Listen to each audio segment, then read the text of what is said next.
بسم اللہ الرحمن الرحیم۔ السلام علیکم ورحمۃ اللہ وبرکاتہ۔ اللہم صلی علی محمد وعلی آل محمد وبارک وسلم۔ قید سے چھٹکارا۔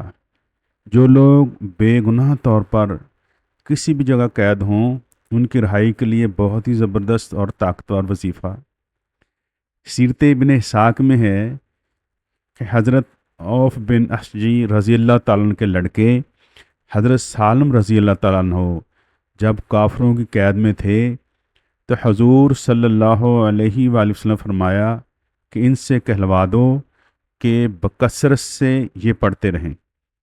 ایک دن اچانک بیٹھے بیٹھے ان کی قید کھل گئی اور وہاں سے نکل بھاگے، اور ان لوگوں کی ایک اونٹنی ہاتھ لگ گئی جس پر سوار ہو لیے۔ راستے میں ان کے اونٹوں کے ریوڑ ملے، انہیں اپنے ساتھ ہنکال لائے۔ وہ لوگ پیچھے دوڑے مگر یہ کسی کے ہاتھ نہ لگے۔ یہ سیدھے اپنے گھر آئے اور دروازے پر کھڑے ہو کر آواز دی۔ باپ نے آواز سن کر فرمایا، اللہ کی قسم یہ تو سالم ہے۔ ماں نے کہا، ہائے وہ کہاں؟ وہ تو قید و بند کی صحبتیں جی رہا ہوگا۔ اب دونوں ماں باپ اور خادم دروازے کی طرف دوڑے۔ دروازہ کھولا، دیکھا تو ان کے لڑکے سالم ہیں اور تمام اگنائی اونٹوں سے بھری پڑی ہے۔ پوچھا، یہ اونٹ کیسے ہیں؟ انہوں نے واقعہ بیان کیا تو فرمایا، اچھا ٹھہرو کہ حضور صلی اللہ علیہ وآلہ وسلم سے ان کی بابت مسئلہ دریافت کر رہا ہوں۔ حضور صلی اللہ علیہ وسلم نے فرمایا، یہ سب تمہارا ہے، جو چاہو کرو۔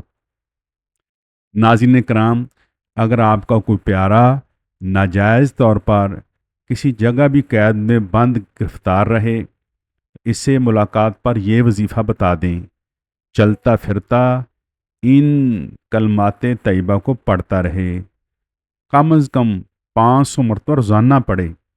انشاءاللہ رہائی میں دیر نہیں لگے گی۔ بسم اللہ الرحمن الرحیم۔ لا حول ولا قوت الا باللہ۔ تفسیر ابن کثیر۔ جزاکم اللہ خیرا۔